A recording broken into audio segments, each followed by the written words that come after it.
یوم تکریم شہدائے پاکستان پر army chief نے اسلام آباد پولیس لائنز کا دورہ کیا۔ جنرل سید عاصم منیر نے کہا کہ جو کچھ 9 مئی کو ہوا وہ انتہائی افسوسناک اور قابل مذمت ہے۔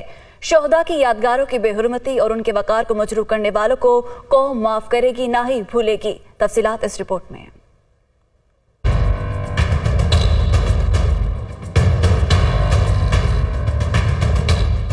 یوم تکریم شہدائے پاکستان پر سپہ سالار کا پولیس لائنز اسلام آباد کا دورہ، شہداء کے لواحقین کے ساتھ کھڑے رہنے کا عزم۔ آرمی چیف کی جی ایچ کیو میں شہداء کے بچوں سے ملاقات، سپاہی عمران شہید کی بیٹی بھی خصوصی دعوت پر جی ایچ کیو پہنچی۔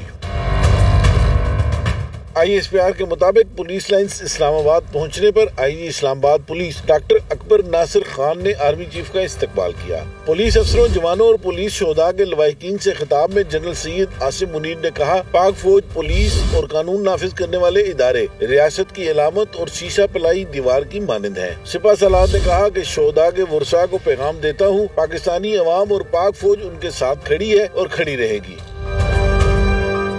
سپہ سالار نے سپاہی عمران شہید کی بیٹی عذرا اور دیگر شہداء کے بچوں کو یقین دلایا کہ پاک فوج شہداء کے تمام بچوں کی وارث ہے۔ ہماری نوجوان نسل، خاص کر بچے، ملک کے مستقبل کے معمار ہیں۔ پاک فوج آنے والی نسلوں کے لیے ملک میں امن و سلامتی کے قیام کی خاطر اپنی کوششیں جاری رکھے گی۔